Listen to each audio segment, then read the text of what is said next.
Hey, what's up, guys? It's your boy Eli5 back at you guys with another video. And today, the day I am making this video is the day right after the series with the Miami Heat and the Milwaukee Bucks ended. Obviously, the series ended up the Miami Heat winning 4-1 against the first seeded Bucks. Now, to a lot of people, this was a surprise because I'm not gonna lie, including myself, a lot of people expected the Bucks to go all the way to the finals and possibly win a championship. Nobody, like, be real, nobody expected the Miami Heat to beat the Bucks, and let alone in 5 games. If the Miami Heat were able to beat the Bucks, people were expecting for that series to go 7 games. But majority of the NBA fan base thought that the Milwaukee Bucks was going to dominate the Miami Heat and go all the way to the finals. But obviously that didn't happen. That just comes to tell you that the playoffs are really that unpredictable, and any team is able to win in the playoffs. Now, a few months ago, I did make a video defending Giannis. You remember a long time ago, like 6 months ago, before like the whole season got canceled, James Harden made this comment about Giannis only able to run and dunk in order for him to score his basket.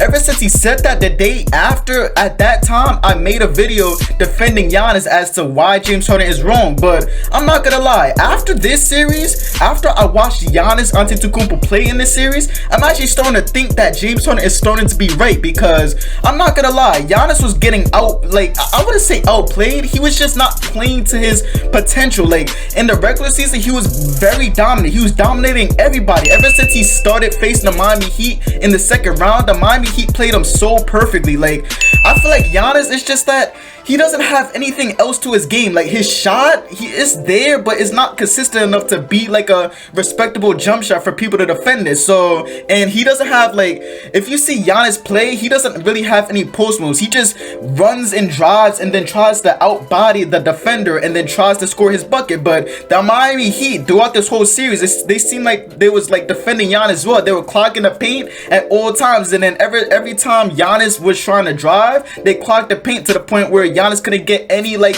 free layup. Most of the time it resulted in a miss. So, you know, that just comes to show you that Giannis needs to develop his game, come up with a better jump shot, maybe some post moves. And honestly speaking, the Bucks, I don't know where they should go from here, honestly. Like, now, first things first, I want to shout out the Miami Heat for playing such a phenomenal game in the playoffs. Ever since the playoffs started, they have been very phenomenal. They started off the playoffs sweeping the Indiana Pacers, and then they come in the second round as underdogs because they were expected to lose to the Bucks, actually beating the #1 seeded, dominating the whole regular season Bucks in 5 freaking games. That's phenomenal. Jimmy Butler is really leading this team to a great place, and you already know Jimmy Butler. That just comes to show you that Jimmy Butler is a very good leader. He's a very hard worker, and due to the lack of experience, people were really doubting the Miami Heat to go far in the playoffs. Because I'm not gonna lie, experience does matter in the playoffs, but the Miami Heat are defying all odds. Even though they have all of these young players that has never made it this deep in the playoffs, such as Tyler Hero, Bam Adebayo,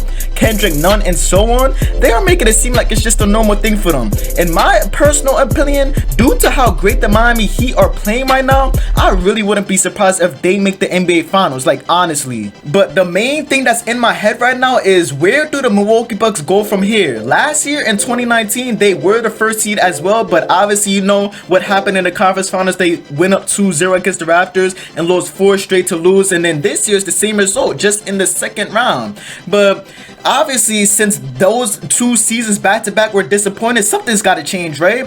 People were saying Giannis was going to go to the Toronto Raptors, the Golden State Warriors, and so on, but a lot of people don't realize that Giannis's contract ends next year, not this offseason. The Giannis is not a free agent this offseason. He's going to be a free agent next offseason. So I feel like if Giannis was going to walk away from the Milwaukee Bucks in free agency, the Milwaukee Bucks would just trade Giannis to get something in return, instead of letting Giannis walk and getting nothing in return. Now, for this statement, I want to hear your guys' opinion. What do you guys think the Milwaukee Bucks are going to do? Do you guys think the Milwaukee Bucks are going to trade Giannis if they decide to one day, which I highly doubt? Or do you guys think the Milwaukee Bucks is going to try to build around Giannis with better players? Like, I'm not going to lie, the Milwaukee Bucks were a pretty good team, but it seems like they keep on getting outplayed every postseason they get into. Last year, they were outplayed to the Raptors, and this year, they were outplayed to a 5th seeded team that weren't expected to beat the Milwaukee Bucks. Like, I'm not gonna lie, something needs to change. So what do you guys think should change? Recently, there were a lot of conversations talking about Chris Paul maybe getting traded to the Milwaukee Bucks from the OKC Thunder, but I really don't know how that's gonna work out, because I know Chris Paul had a comeback season this year. He played a phenomenal year this season, but he's getting older. Like, I'm not gonna lie, he did reverse the clock, but how long is he gonna be able to do that? Because if he's going to the Milwaukee Bucks, he's not gonna be able to be the first option anymore. I feel like that's still gonna be Giannis as the first option, obviously, because Giannis is a better player. But if Chris Paul goes to the Milwaukee Bucks, he can provide him with better playmaking and potentially better shooting. And I'm not gonna lie, Chris Paul, he can win basketball games. So if he does go to the Milwaukee Bucks is gonna have to win a championship as soon as possible, because there could be any moment where Chris Paul could just retire, or he may not got it anymore because he's getting old. He's 35, going on to 36 pretty soon. So I really don't know how that's gonna work out. We're just gonna have to wait and see, honestly. But if Chris Paul does go to the Milwaukee Bucks, he is definitely gonna provide the Bucks with better playmaking and better shooting, because Eric Bledsoe, he's a very great player, but I don't think he's built for the playoffs as much as Chris Paul is, because Chris Paul really did his thing this playoffs and past playoffs in his previous teams like the Los Angeles Clippers and the Houston Rockets. But if the Chris Paul does go to the Milwaukee Bucks, that means the Milwaukee Bucks is gonna have to win as soon as possible, because there could be any moment where Chris Paul just don't got it no more due to age, or he could just potentially retire. So the Milwaukee Bucks has to come up with something fast, and I feel like Chris Paul to the Bucks is a decent start if they're trying to win as soon as possible. But I didn't want to make this a pretty long video. I just want to evaluate what the Milwaukee Bucks could do, because the Milwaukee Bucks, they need to change something in order for them to be successful. Because I'm not gonna lie, if they're projected to go to the finals by the whole NBA fan base for back-to-back seasons and they underachieve, something's gonna need to change. That's all I'm gonna say. I said that a lot, and it's true. Something's gonna have to change. But what do you guys think? Do you guys think the Milwaukee Bucks is gonna make the finals to actually win the finals sometime soon, or do you guys think this is all gonna be a fluke for seasons to come? But other than that, that will be the end of today's video. I hope you guys enjoyed this series. I hope you guys are enjoying the playoffs, yo. The finals is about to be here pretty soon. I can't wait to see who's gonna win the NBA finals, who's gonna be upset by who. I don't know who's gonna, I don't know what's gonna happen. But make sure you guys like in this video and subscribe to the channel. I would greatly appreciate it. I'm out. Peace.